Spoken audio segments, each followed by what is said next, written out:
నమస్తే, welcome to our channel. నేను మీ ప్రియాంకరం. జగన్మోహన్ రెడ్డి గారు విద్యార్థి సంఘాలని అడ్డుపెట్టుకొని ఒక పెద్ద కుట్ర పన్నబోతున్నారు, జాగ్రత్తగా ఉండాలి అని చెప్పేసి ప్రజలు అనుకుంటున్నారు. సరే, వీళ్ళు ఎందుకు అనుకుంటున్నారు ఇలాగా అని చెప్పేసి అనుకుంటే, జగన్మోహన్ రెడ్డి గారు విద్యార్థి సంఘాల నాయకులతో నేతలతో ఆయన మొన్న సమావేశం అయ్యారు. కొన్ని సూచనలు సలహాలు కూడా ఇచ్చినట్టు ప్రస్తుతం తెలుస్తుంది. మరి దీన్ని బేస్ చేసుకుని రాష్ట్రంలో ఏం జరగబోతుంది, రాబో రోజుల్లో విద్యార్థి సంఘాలు వ్యతిరేకంగా అంటే కూటమికి వ్యతిరేకంగా ఏమైనా చర్యలు చేపట్టే అవకాశాలు ఉన్నాయా ఏంటి అనేది తెలుసుకునే ప్రయత్నం చేద్దాం. దీని గురించి మనతో మాట్లాడడానికి సీనియర్ జర్నలిస్ట్ సిఎస్ రావు గారు ఉన్నారు. ఆయన అడిగి తెలుసుకుందాం. నమస్కారం సార్. సార్, జగన్మోహన్ రెడ్డి గారు ఒక కొత్త స్కెచ్ వేస్తున్నారు. దీనికి ఇప్పుడు ముందు ఎవరుంటున్నారు అని చెప్పేసి అంటే విద్యార్థి సంఘాలు టార్గెట్ గా వెళ్తుంది అని చెప్పేసి అంటున్నారు. సో ఏం జరగబోతుంది, జగన్మోహన్ రెడ్డి గారి స్కెచ్ ఏంటి? ఇప్పుడు ఏదైతే ప్రయత్నం చేస్తున్నారో జగన్మోహన్ రెడ్డి గారు, ఇదే ప్రయత్నం ఇంచుమించుగా 2019 ఎన్నికల ముందు కూడా చేశారు. ఏంటి, ఇప్పుడు వైఎస్ఆర్ కాంగ్రెస్ పార్టీ విద్యార్థి విభాగం ఉంది.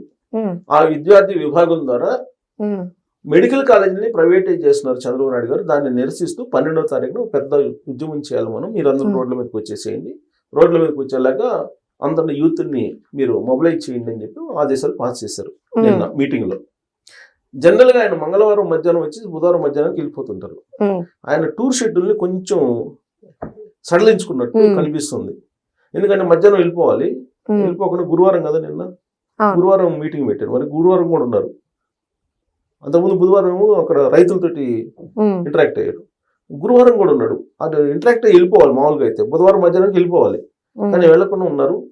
ఉండి ఆయన విద్యార్థి విభాగాన్ని సమావేశం పరిచి వైఎస్ఆర్ కాంగ్రెస్ పార్టీ విద్యార్థి విభాగాన్ని 12వ తారీఖు పెద్ద ఎత్తున ఉద్యమాలు చేపట్టండి, మీరు అందరినీ స్టూడెంట్స్ని మొబిలైజ్ చేయండి, యూనివర్సిటీలకు వెళ్ళండి, కాలేజీలకు వెళ్ళండి, చంద్రబాబు నాయుడు గారు అన్యాయం చేస్తున్నారు, మెడికల్ కాలేజీలని ప్రైవేటైజ్ చేస్తున్నారు అని చెప్పి మీరు నిరసన వ్యక్తం చేయండి అని చెప్పారు.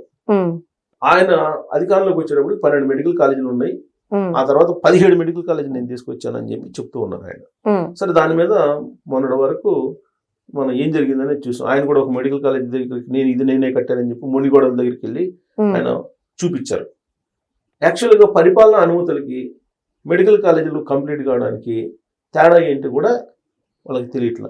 మొత్తం 17 కాలేజీలు మేము నిర్మించాం, కట్టేసాము అని చెప్పి చెబుతున్నారు. వాళ్ళు నిర్మించింది 5 కాలేజీలు పర్మిషన్ తీసుకొచ్చుకుంది. పోనీ ఈ 5లో మీరు గవర్నమెంట్ కాలేజీలు అని చెప్పి చెబుతున్నారు కదా, మీ హయాంలో మీరు గవర్నమెంట్ కాలేజీలు నిర్మించాము, మేము గవర్నమెంట్ కాలేజీలకి మేము ఓపెన్ చేసామని చెబుతున్నారు కదా.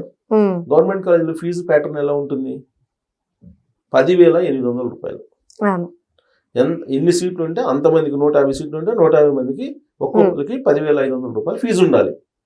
మీరు పెట్టింది కనుక గవర్నమెంట్ కాలేజ్ అయితే. కానీ మీరేమి ఇచ్చారు జీవోలో? మీరు ఇష్యూ చేసిన జీవోలో ఏముంది? A category, B category, C category ఉందా లేదా? ఏ కేటగిరీ వాళ్ళకి మాత్రమే 10,800, మిగతా బి కేటగిరీ వాళ్ళకి 13 లక్షలు, సి కేటగిరీ వాళ్ళకి 20 లక్షలు ఫీజులు పెట్టారు కదా. మరి పేద ప్రజల కోసం నేను మెడికల్ కాలేజీలు నిర్మించాను, కానీ చంద్రబాబు నాయుడు గారు వచ్చిన తర్వాత దాన్ని పీపీపీ మోడల్లో తీసుకెళ్లి ప్రైవేటైజ్ చేశారని చెప్పి మీరు చెప్తున్నారు కదా. ఇప్పుడు చంద్రబాబు నాయుడు గారు ప్రైవేటైజ్ చేసినందువల్ల నాకు వచ్చిన నష్టం ఏంటి? ఇప్పుడు మీరు గవర్నమెంట్ డబ్బులతో మీరు కట్టించిన దానివల్ల వచ్చిన లాభం ఏంటి? ఇది చెప్పాలి కదా. ఇప్పుడు ఆయన గవర్నమెంట్ కాలేజీలు కట్టారు, గవర్నమెంట్ డబ్బుతో కట్టారు, 300 కోట్లు ఏం పెట్టి కట్టారు. కట్టిన తర్వాత మీరు పూర్ పీపుల్కి మీరేమన్నా సీట్లు ఇస్తున్నారు? అక్కడ ఇవ్వట్లేదుగా. మీరు అనుకున్నటువంటి పూర్ పీపుల్ ఏ కేటగిరీ కింద 10,800, బి కేటగిరీలో మరి మీరు 13 లక్షలు ఎందుకు పెట్టారు ఫీజు? సి కేటగిరీలో 20 లక్షలు ఎందుకు పెట్టారు? ఇప్పుడు పీపీపీ మోడల్ ఒక పైసా ఖర్చు లేకుండా కాలేజీలు నిర్మించి అదే ఫీజు కన్నా తక్కువగా, ఇంకా ఫీజు తక్కువగా సగం సీట్లు 50% సీట్లు గవర్నమెంట్ ఇస్తున్నారు. సేమ్ జగన్మోహన్ రెడ్డి ఖర్చు పెట్టి కట్టించిన కాలేజీలు ఏ విధంగా అయితే ఉందో దాన్ని కూడా అంతే కదా. సేమ్ 50 సీట్లు 10,500కి 800కి ఇస్తున్నారు. మిగతా బి కేటగిరీలో వాళ్ళు అదే 14 లక్షలు ఏం చేసినట్టున్నారు. సి కేటగిరీలో ఎన్ఆర్ఐ కేటగిరీ ఎలాగో సి కేటగిరీ ఉంది, పైసా ఖర్చు లేకుండా మెడికల్ కాలేజీలు కట్టించి 50% సీట్లు ఫ్రీగా వస్తున్నాయి కదా పేదలకి, పైసా ఖర్చు లేకుండా. జగన్మోహన్ రెడ్డి గారు గవర్నమెంట్ సబ్బు పెట్టి కట్టించేసి దాంట్లో మళ్ళీ ఎంత అవినీతి జరిగిందో అది వేరే విషయం. మళ్ళీ పైసా ఖర్చు లేకుండా మనకి సీట్లు వస్తుంటే ఏది మేలు?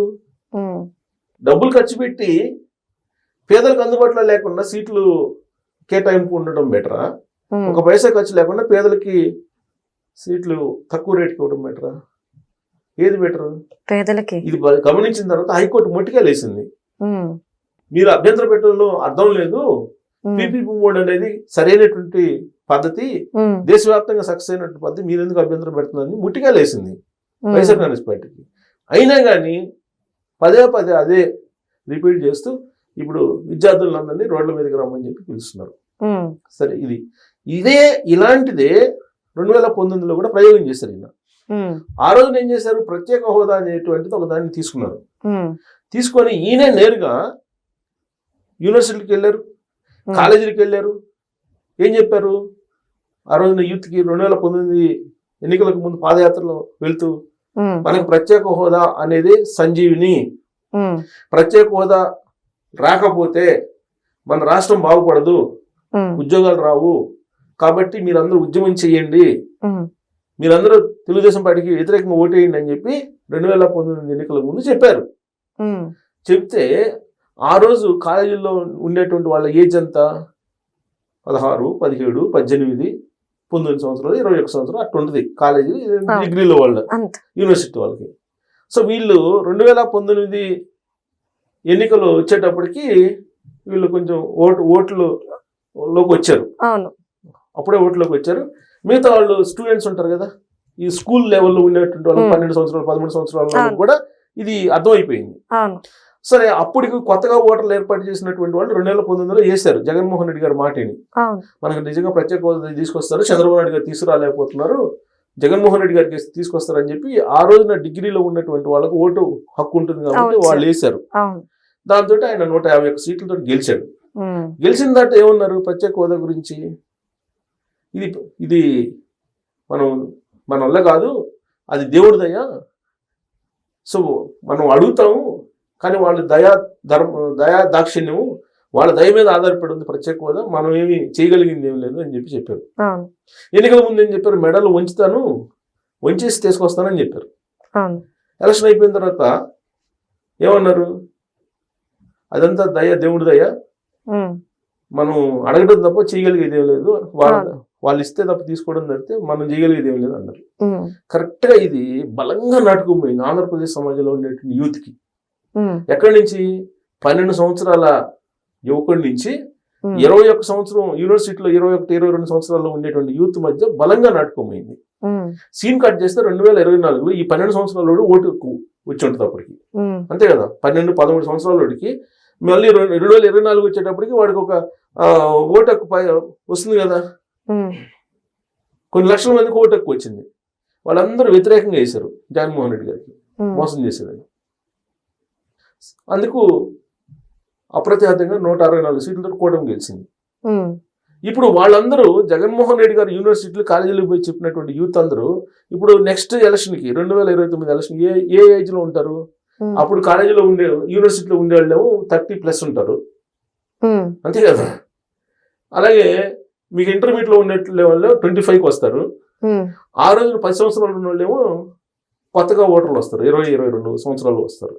వీళ్ళందరూ మళ్ళీ ఏమంటారు, జగన్మోహన్ రెడ్డి గారు అబద్ధాలు చెప్పి ఇతను నమ్మకూడదనే ఉద్దేశంతో 2029లో కూడా మళ్ళీ ఖచ్చితంగా కూటమి చేస్తారు. ఇప్పుడు మళ్ళా యూత్ దగ్గరికి వెళ్తున్నాడు, ఏది మెడికల్ కాలేజీలకు సంబంధించి మీరందరూ రోడ్ల మీదకి రండి. ఇప్పుడు ఈ మెడికల్ కాలేజీలో ఏది వాస్తవం కాదనేది స్టూడెంట్స్కి తెలీదా? స్టూడెంట్స్ కన్నా జగన్మోహన్ రెడ్డి గారికి తెలుసా? స్టూడెంట్స్కే తెలుసు. సో కాబట్టి ఖచ్చితంగా అప్పుడు ఎలా బూమరాంగ్ అయ్యాడు ప్రత్యేక హోదా అని చెప్పి ఫస్ట్ టైం నమ్మారు. ఇప్పుడు పెద్దవాళ్ళు మౌల్డ్ అవుతారు, ఇది ఒక ఏజ్ వచ్చిన తర్వాత 60+, 50+, 55+, వాళ్ళు ఏదో పరిస్థితులకు అనుగుణంగా మారిపోతారు. కానీ యంగేజ్ లో ఒక అభిప్రాయం కనుక ఫిక్స్ అయిపోతే మైండ్ లో, దాన్ని చేంజ్ చేయడం కష్టం. సో జగన్మోహన్ రెడ్డి గారు అంత జీవితాంతం గుర్తుండిపోయేటువంటి మార్క్ వేసాడు వాళ్ళ మీద, యూత్ మీద, ప్రత్యేక హోదా తీసుకొస్తానని. సో వాళ్ళు మర్చిపోరిన ఇప్పుడు ఏం చెప్పినా గానీ యూత్ అప్పుడు చెప్పావు కదా, ఇప్పుడు నువ్వు చెప్పింది మీ అట్ట నమ్ముతాం అనేది వాళ్ళు మైండ్ లో ఉండిపోతుంది. సో కాబట్టి పైగా ఇప్పుడు స్టూడెంట్స్ జగన్మోహన్ రెడ్డి గారి గురించి సెకండ్ ఆలోచిస్తారు కదా, ఇతను చెప్పేది అంతవరకు కరెక్ట్ అనేది. అప్పుడు ఏంటంటే ఫస్ట్ టైం ఫ్రెష్ లాగా వచ్చాడు ఆయన పాలిటిక్స్లోకి. ఈయనేదో తీసుకొస్తాడని ఒక యాంగ్జైటీ కలిగించాడు అందరిలో. కానీ ఇప్పుడు అట్లా ఉండదు. అలానే మెడికల్ కాలేజ్ విషయంలో కూడా ఏది కరెక్ట్ ఏది తప్పు అనేది ఆలోచిస్తారు కదా స్టూడెంట్స్. ఈయన రోడ్డు మీదకి రమ్మంటే వస్తారా? 12వ తారీఖు ఎంత జరిగిందో మనం చూద్దాం. 12వ తారీఖు వాళ్ళు చేసేటువంటి ధర్నాలు పెట్టి ఇంకొక హైలైట్ ఏంటంటే వైఎస్ఆర్ కాంగ్రెస్ పార్టీ విద్యార్థి సంఘం నాయకుడు కొండారెడ్డి పేరుంది అతను. అతను డ్రగ్ కేసులో ఉన్నారు. రీసెంట్ గా డ్రగ్ కేసులో ఉన్నాడు అతను. అంటే ఇప్పుడు ఈ స్టూడెంట్స్ అందరినీ గతంలో నాకు వేరే వాళ్ళు చెప్పారు 2019 నుంచి 2024 మధ్యలో. నేనేమి ఎగ్జాగరేటెడ్ చెప్పట్లా, ఉన్న విషయం చెప్తున్నా నేను. స్టూడెంట్స్ కి ఇది చిన్నపిల్లలు స్కూల్లో వెళ్ళేటువంటి స్టూడెంట్స్ కి చాక్లెట్ల లాగా ప్యాకెట్ కట్టి గంజాయి అమ్మేవాళ్ళు అంట. వైఎస్ఆర్ కాంగ్రెస్ పార్టీకి సంబంధించినట్టు కొంతమంది యూత్, అంటే యూత్ వింగ్ లో ఉండేటువంటి వాళ్ళు. అంటే ఆ స్థాయిలో మీకు గంజాయిని అమ్ముకోవటం, డ్రగ్స్ సరఫరా చేసి డబ్బులు సంపాదించడం అనేది అలవాటు అయ్యింది అప్పట్లో. సరే అది ఎవరు అలవాటు చేశారు అనేది మనకు తెలియదు, కానీ ఆ విధంగా అలవాటు పడ్డారు. దాన్ని పెకలించడానికి ఇవాళ ఉండేటువంటి ప్రభుత్వం అసలు ఎంత ఈగలు అనేటువంటి ఒక డిపార్ట్మెంటే పెట్టింది. ఇంత పెట్టా కానీ దాన్ని అరికట్టలేకపోతున్నారు. ఇప్పుడు అదే స్టూడెంట్ వింగ్ని వాళ్ళు విద్యార్థి విభాగాన్ని పిలిచి మాట్లాడి మీరు ఫైట్ చేయండి అని అంటే, ఒకవైపు ఏమో డ్రగ్స్ గంజాయి కేసులో ఉన్నారు, వాళ్ళు పోయి ఏం చేస్తారు? ఇప్పటికి అర్థమైపోయింది కదా, మనం పక్కదావ పట్టాము అనేది అర్థమైంది కదా. వాళ్ళ పేరెంట్స్ చూస్తుంటారు కదా, వైఎస్ఆర్ కాంగ్రెస్ పార్టీ తోటి వెళ్తే ఎలా ఉంటుంది అనేది వాళ్ళ పేరెంట్స్ చూశారు. నేననేది అదేదో జగన్మోహన్ రెడ్డి చేశారని నేను అంటలా. ఆ పార్టీలోకి వెళ్ళిన తర్వాత ఎవరైతే ఆ లోకల్ గా ఉండేటువంటి లీడర్లు ఉంటారో వాళ్ళని బట్టి వీళ్ళు కూడా వెళ్తుంటారు. నేను జగన్మోహన్ రెడ్డి గారిని డైరెక్ట్ గా నేనైతే హిట్ చేయదలుచుకోవట్లా. ఎందుకనంటే లోకల్ ఇప్పుడు జోగి రమేష్ ఉన్నాడండి. జోగి రమేష్ తోటి వెళ్ళేటువంటి వాళ్ళు ఏం ఆలోచిస్తారు? జోగి రమేష్ డబ్బులు ఎలా సంపాదిస్తున్నాడు, నకిలీ మద్యంతో సంపాదిస్తున్నాడు అనేది ఇప్పుడు పోలీసులతో తేలింది. సో ఆయన తోటి సంపాదించే వాళ్ళు ఎవరు ఉంటారు? ఆయన తయారు చేసిన నకిలీ మద్యాన్ని బెల్ షాపులకు అమ్మే వాళ్ళు ఉంటారు. ఎవరు ఉంటారంటే యూత్, ఆ పార్టీలో ఉండేటువంటి యూతే ఉంటారు. అంటే యథా రాజా తదా ప్రజ కాదు, యథా నాయక తదా ప్రజ, రివర్స్ ఇప్పుడు. సో కాబట్టి అంత ఈజీ కాదు జగన్మోహన్ రెడ్డి గారికి. పైగా ఆయన టేకప్ చేసేటువంటి ఇష్యూస్ ఏదైతే ఉన్నాయో ఆ ఇష్యూస్ లో జెన్యూనిటీ ఉండాలి. అప్పుడు మీరు కదులుతారు. రీసెంట్ గా రైతుల దగ్గరికి వెళ్ళారు. రైతుల దగ్గరికి వెళ్ళి ఏం చెప్తాడు? చంద్రబాబు గారు ఏం చేయలేరు, నేను ఇచ్చాను పంటల బీమా అన్నాడు. ఇచ్చారు. ఎప్పుడు ఇచ్చారు? ఖరీఫ్కి ఇచ్చారు. రబీకి ఎక్కడ ఇచ్చారు? ఫస్ట్ ఖరీఫ్కి ఎక్కడ ఇచ్చారు? ఇవ్వాల. ఆయన ఏదో ఒక ఖరీఫ్ 2 ఖరీఫ్లకి ఇచ్చారు. సరే అంతవరకైనా మేలే, అదన్నా ఇచ్చాడండి. మరి మిగతా ఖరీఫ్ల పరిస్థితి, రబీల పరిస్థితి ఏంటి? కాకపోతే ఆయన టైంలో ఏంటంటే ఇంటర్నేషనల్ గా ఉండేటువంటి సిచ్యువేషన్స్ బాగున్నాయి కాబట్టి ధరలు బాగున్నాయి అన్నిటికీ.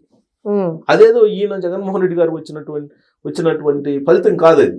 ఇంటర్నేషనల్ గా పరిస్థితులు బాగున్నాయి కాబట్టి వచ్చినటువంటి కొంత మేలే జరిగింది రైతులకి. అప్పుడు అంటే బహిరంగ మార్కెట్ లో వ్యవసాయ ఉత్పత్తులు మంచి రేటు పెరిగి పలికాయి.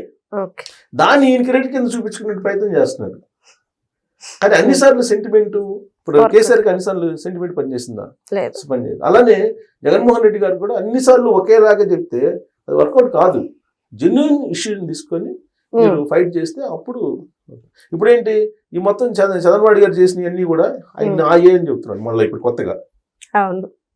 ఏది గూగుల్ నాదే, ఆయన తీసుకొచ్చింది. పోలవరం నాదే, భోగాపురం ఎయిర్పోర్ట్ నాదే. అవును. అసలు హైదరాబాద్ లో చంద్రబాబు నాయుడు గారు ఔటర్ రింగ్ రోడ్ ఆయన ప్రమేయం ఏం లేదు, హైటెక్ సిటీలో ఆయన ప్రమేయం ఏం లేదు, ఇటు చెప్పడం మొదలు పెడుతున్నారు. మేము మా లాంటి వాళ్ళు సీనియర్ జర్నలిస్టులు అంటే నవ్వుకోవటం కాదు, సరే ఆయన మరి ఎందుకు మాట్లాడుతున్నారు అనుకుంటాం. ఇప్పుడు చంద్రబాబు నాయుడు గారు తయారు చేసినటువంటి 2020 విజన్ ని కంటిన్యూ చేశారు రాజశేఖర రెడ్డి గారు. అవును సార్, డిస్టర్బ్ చేయకుండా. జగన్మోహన్ రెడ్డి గారు ఏం చేశారు? చంద్రబాబు నాయుడు గారు ప్రజావేదిక కట్టారు కాబట్టి దాన్ని కూల్ చేశారు. చంద్రబాబు నాయుడు గారు అదే చెప్తున్నారు. 2004 వరకు నేను ఏది చేశాను దాన్ని కంటిన్యూషన్ చేశారు రాజశేఖర రెడ్డి గారు కానీ, కిరణ్ కుమార్ రెడ్డి గారు కానీ, రోసయ్య గారు కానీ, తర్వాత వచ్చిన కేసీఆర్ గారు కానీ, వీళ్ళంతా కంటిన్యూ చేశారు. అందువల్ల అక్కడ డెవలప్మెంట్ కనిపిస్తుందని చెప్తున్నారు. సో కాబట్టి కొంచెం ఆలోచించి మాట్లాడితే పబ్లిక్ ఆలోచిస్తారు. పబ్లిక్ అన్నీ తెలుసు కదా. Right. Thank you so much sir.